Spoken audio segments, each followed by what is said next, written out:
When I was a kid, my grandfather said to me that one of the most revolutionary things he ever saw in his entire life was the flush toilet, the invention of the flush toilet.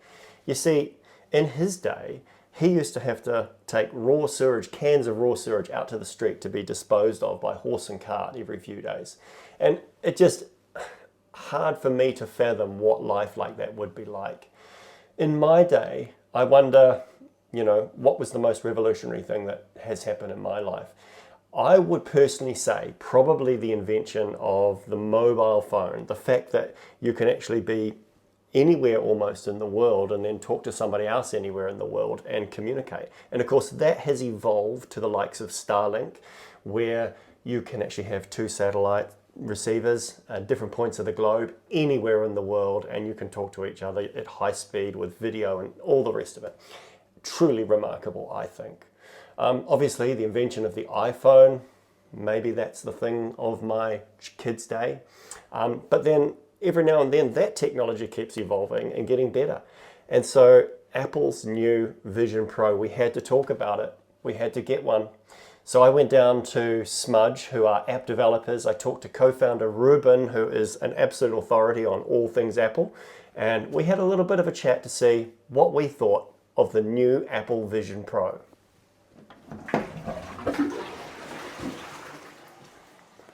Cool. Well, we're here with Reuben from Smudge.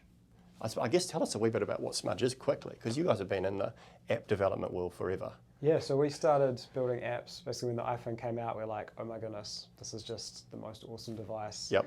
We want to make stuff for it. Yeah. And so we started making things and been doing that since. And of course, Apple Vision Pro. Yeah. This is a new thing from Apple.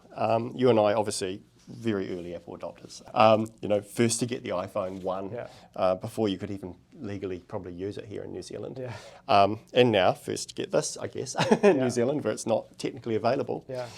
And you've had it for, what, a week? Yeah, I think a week today. Yeah, what are you thinking? I mean, what are your thoughts? I mean, I've never been able to use any other VR headset without getting motion sick. So I'm like, That's get interesting. motion sick quite easily. Yeah. I think they've put so much thought into like the stationary and the pass through and like, only having experiences in it that like support matching what you're seeing and doing in the real world. Yep. And then having so much control over then when you are doing things that are fully virtual or fully immersive, that it's like, hey, you're going to be an immersive thing, think about your surroundings, all that kind of stuff. So I think, that's interesting. When you first put it on, and it obviously boots up and it shows you your environment. Yeah. Like, what were you thinking at that moment? Because that's quite clear to me. We had the opportunity so we've built a couple of apps for them. And so Apple have this thing, we're a developer program, where we're able to go and like test the apps on them ahead of time. So last week wasn't the first time that I used it. So you'd been over there to Cupertino? So they had them all around the world. So they had them in Sydney, they had them in Singapore, they had them in London, a whole bunch of different places. So they're trying to get a bit of a head start on maybe build something. Yeah, so when you're building something, you can go and like test it out ahead of time, make sure that like the apps that are on the first day aren't going to be horrendous. Yes. So it's like you've got a bit of a test with it. That's cool. Yeah. So what? And they would have shown you probably the apps that we have today, which are pretty limited, aren't they? I mean, it's a very basic set of applications to begin with. Yeah, even just the fact in the home screen that you can't remove or like add or move any icons around. It's just like those are the apps that you can use that are there. And that reminds us of the first iPhone, right? No app store. Exactly. It was less than a full screen of apps, I remember. Yeah. Weather, stocks, very basic mail, I think, and Safari. Excepting, I think, compared to the first iPhone though, the App Store ecosystem on day one, just having 600 apps, and some of them, I think, as demos for like where the direction's heading. Yes. There's a whole bunch of things there, like some of the immersive content there, like, wow, I've not seen anything else like this anywhere, apart from maybe like a theme park or like it's just that kind of 3D, oh wow, I get to see into this person's world. I feel like I get to be there with this person. Yeah, that's pretty cool. So you because when we first started speaking today, you sort of were really sort of thinking as a sort of almost like a personal entertainment device. That was kind of where you immediately. I feel like to me the easiest place to think of this right now is like an iPod for your face. Yeah. And I was thinking it was funny because when the iPod first came out, you always had to have a cord going into your pocket anyway, because the headphones, wireless headphones weren't a thing. There's no concept of Bluetooth. Had the cable. And I remember actually do you remember the very first version? They had the special connector with the extra 3 pins for doing the controls. Device. Interesting. Okay. No. But anyway, so you had I never had the very first iPod actually. Yeah. Okay. So I was like probably a second generation iPod person. I remember the first one I think came out on my birthday, and they came into New Zealand. So I was working at Magnum Mac, the Apple store in New Zealand at the time, and they came in. They had the first shipment to New Zealand like 2 or 3 days before Christmas. Yeah. So it was like. Wow. Yeah. Yeah, that's pretty. Yeah, that was pretty cool. And I mean, I was looking back through my photos, 2007 with the first iPhone, and I was in the States, and went into an Apple store to get one. And it's funny, I've got a few photos of the Apple store, and it's kind of empty. Like no one was there, and there was no buzz around it really, other than people like us that were the tech nerds that were really following it. Because general public were just wandering around like, okay, well, another thing. What is that thing? I don't know. It's just an expensive phone. Right? And I remember showing people, and the first impressions were like, interesting, but sort of so what? Yeah. Who needs that? You know, so what? Safari in your pocket, whatever. I know. I couldn't understand because I had so many people that I was talking to, and they're like, oh yeah, I mean, it's an expensive phone, like it kind of does a couple of things, whatever. And I was like, this is the future, this thing, and like no one saw it.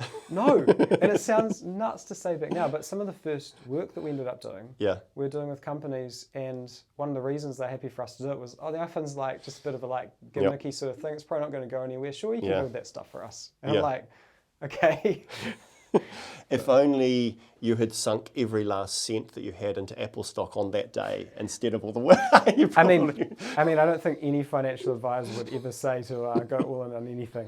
And, but yeah, there are definitely times that it would have made sense to put some more than nothing in. I think they said they've been working on this since 2008. Is that what they said? Yeah, they did. That's a long time. It is. I mean, that's like Steve Jobs was still around then, right? Yeah. So, you know, he obviously would have. I feel like he would look at this and go, "Yeah, great. It's not ready though." I mean, I think it's absolutely ready. Like, so for me, one of the things that I quite enjoy watching like a good sort of action movie or something like that. Something that's like, but you only want to watch it big. Yes. And when my time lines up with when I can watch something like at that size, is often like might be traveling because I've got a little bit of time to myself, or like, you know, I'm in a space where I'm like, I've got some downtime, but I'm not like, oh, I can go and sit down and have like my own time to do that kind of thing. Yep. To be able to like sit anywhere and be able to have like that sort of size screen and be able to like be fully immersed in something like that is pretty cool. Yeah. Like I think that is true, actually. Some awesome stuff to it right now that is like a personal entertainment device.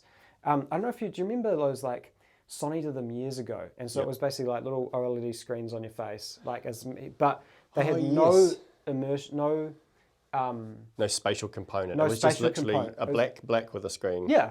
And so basically, I never bought one, but I always felt like that was kind of like, again, like the iPod for your face sort of thing. Yes. And I feel like this absolutely is like a spatial computer, because you put it there and it's like that thing is sitting there. It doesn't move. It's like it feels like that thing, and you walk up to it and you're like, no, I feel like I'm going to walk into this thing. It feels like it is so there. And you literally can walk into them, and it's kind of freaky. You know, I had some stuff set up on my lawn this morning, and I literally a giant, Ted Lasso or whatever. And I'm just walking through it, and actually I flinched a little bit as I approached it. Like, is it going to get out of the way? Of course it does. Which was quite cool. But it's like, this ain't no pair of Ray-Bans on your face, though, is it? No. I mean, imagine if it was. It's definitely, so Rebecca, my wife, she commented, like I was using it last night, and she commented, she's like, oh, you're in the other room.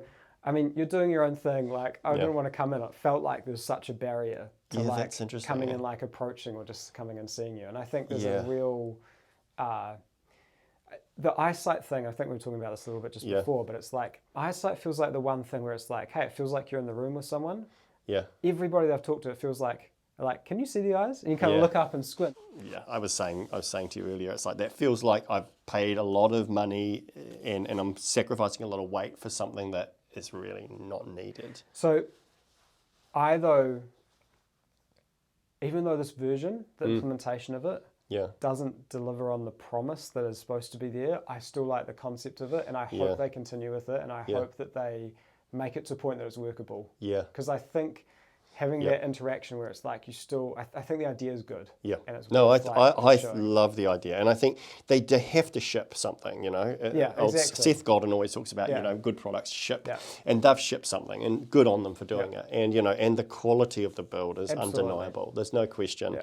Every single part of it. And it sort of feels a bit, one thing I find when I give it to somebody else, they pick it up and this part falls apart. And it's like it feels clumsy to them until they figure out what they can hold. And the glass feels too fragile to touch, so you kind of, and you press this button way too many times when you pick it up. I mean, these are things that they'll be discovering. Did you see, so I got two things. I want to talk a little bit about the software thing, because I think that's one thing Apple have always, whether it's the iPod, whether it was like, you know, the iPhone, whether it's the watch, like they have such a strong history of delivering and iterating software updates that are really significant. I can only think of maybe like 3 products where the hardware didn't match like what it needed to be. This is true, actually. And so if I think about being able to use this over the next 2 or 3 generations, we've got WWDC coming around now in 3 or 4 months, and we'll have like, I'm sure there'll be a new version of Vision OS, and seeing the direction they're going and where that looks like, it'd just be exciting.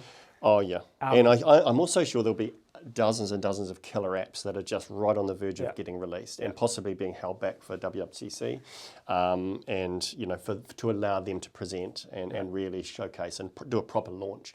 Because I guess this is a launch in itself, a big launch, but a lot of buzz around on it. And then to give that second boost where it's like, now there are a dozen killer apps which you're all going to get, and they're amazing. That could be really interesting.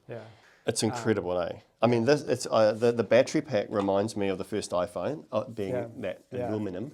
I feel like that's going to get scratched to death in no time at all. Probably needs a sock over that. But and I mean, I got rid of this almost straight away. Do you remember those iPod socks? Oh yeah, the iPod socks. They actually kind of felt a wee bit like this. Yeah, actually, it would be, you could get an iPod sock for the... I feel like that, I'm sure they'll sell those. They're probably $59. But do you use this? I love it. Okay, see, that doesn't work so well on my face. So I ditched that. I use it one every time. The one that I haven't, so my wife's got quite she's a smallest frame and figure, and she's got a narrowish head. The scans never come up. It's always been the same size as me. Right. And so what I ended up doing is I use Scaniverse, which is this iPhone app that uses LiDAR to like capture and photogrammetry to make a 3D. So I made a 3D model, and then I printed it. He's such a geek. He's such a geek. So when I go to the store, I can then go and I've got a little like face of Rebecca's face, so I can go and try a bunch of bands. That is pretty cool. Do you have yours handy? I'm just wondering to whether we can see. So you've gone with the non-Apple. I just bought this because it was locally available with overnight shipping, and it was just something that was kind of handy to. Yeah, that's pretty cool. To wander around with. Hang on, so you've got 2 of these. That's an M. I actually, so because I knew that I'd have a few people using this one. Yes. I bought a few light seals and a couple of different band sizes as well. Okay. So, but the size that I've got is totally fine for me. That's interesting. Fine. So I'm probably still getting used to, like, you know, how to sort of get comfortable with it. And sort of, there was always it felt like very sort of like a tense thing to use to begin with, because I'm kind of, I'm holding my hand, and I'm not relaxed, you know, so it's pretty crazy. I find, I find just having the band, just being able to tighten this thing here is great. It's kind of like, just on like some like cycling shoes or something where they've got the, it's called like a boa connector. Yes. And so just like, you just tighten it up, and it's so easy because you can get the fine adjustment really right. Like if you want it to be a touch tighter, you can just do it like a half click, and you get, you know, that really, really fine adjustment. So the boot up from cold, like I didn't have mine plugged in, so it takes, and you see black for like it's black for ages. That could be, I guess, a software thing. And do you, underneath your nose, are you getting any light leakage with the little? I get a touch on here with this one. So when I'm in this environment, I don't really notice it. You disappeared. I don't really notice it in this kind of environment, but I definitely do in like, if it's really bright outside, so if I'm outside, or I've got a lot of outdoor light, then I notice a bit more. So with the environment around you, it looks a bit fuzzy and hazy to me. I mean, like in terms of, it's almost like there's a heat, like in the desert. Do you get that? Yes. It's like, it feels like there's a shimmer on everything. You're getting that. You see that. I think you're getting the, because the camera is always optimizing for speed over quality. Because like typically if you're taking a photo, right, you can have a lower ISO value and lower like gain. Whereas here, basically, in this kind of lighting, you're having a higher gain on the actual cameras. So you're always going to get a little bit of, but it's optimized for motion. It's always fast. Like I was using it last night and it was really dark, and the ISO goes incredibly high and it's like so grainy, but everything's fast still. So the motion, so everything's always optimized for motion. And I think when you focus on the user interface and you're looking at the interface itself, that is all so nice and crisp and clear. And then the worldview is almost about, rather than being about pass-through for sitting here and using pass-through, that's just giving you that, like, I can see that you're here and I can interact with you. But actually the stuff that is really clear is when you focus and look at the content on the actual device, it's like, that is always really crisp. So that's, for me, is kind of the environment. Yeah, exactly. And I did read somewhere where somebody had gone into an Apple store and sort of complained about the fuzziness, but Apple's response was very much like, but it's not about that. It's about the content that you're seeing. That's just almost like a byproduct, a handy, nice to have. But it is, when I first put it on, I thought, oh my goodness. See, I normally wear reading glasses, and so I could not normally hold my hands this close and see my hands so clearly. Okay. I find that really interesting because every time I use my iPhone, I need to put reading glasses on really to use it properly. So with this, I'm putting essentially big goggles on, but no glasses. So it's almost like, there's an interesting, it's almost easier in some ways, apart from the fact that this is a big thing to carry around with me. Are there any particular apps that you've installed? Obviously, you said you wrote some apps. So what did you? So we wrote an app. We have this in the FMCG, so like fast-moving consumer goods, going to supermarkets. We wrote this concept just around having a fridge that you can go and stock and then put in a place. So basically, you can be like, what do it look like if I put a fridge here? And so it's called Shelfie Pro. And what the app does is just puts a fridge in place. It's just a free app. It's really like a technical demo, so you can get a feel for like how you'd use this. It's pretty cool. It feels like we were talking about before, like when you walk into something. And then another guy who I work with a little bit as well, called Devon, he wrote an app called Crouton, which was one of the ones that ended up being on like the the Wall Street Journal demo. So here's like 3-minute bit of cooking in his app. So it's a cooking app. So it's a cooking app. So you can put like timers over different things. So as it's coming up, it might be like, here's a timer. You can set a timer. So that pot needs to go for 15 minutes. And then this is soaking for 5 minutes. Okay, that's interesting. And you can just put the timers over different places and things. Which is interesting. I feel like I would be nervous about using something like this around hot cooking gear. But I feel like my cooking style is a bit more... Jamie Oliver. See what's in the fridge. Okay, I'll put those things and then taste as I go and kind of work it out. Like have an idea in my head and kind of... But the real world space is, apart from it's kind of constricted. I mean, this is my field of view kind of into here. But it's wizardry, really. It feels like I don't feel like I can't interact with the space. No. It's like you've seen people play ping pong with it, etc. Absolutely, you can do that. Yes, it's a little blurry and fuzzy, but everything's where it should be. And and also the spatial positioning of things is just so locked in and accurate. Exactly, it's amazing. I could leave this room, go outside, come back. This will still be sitting right here.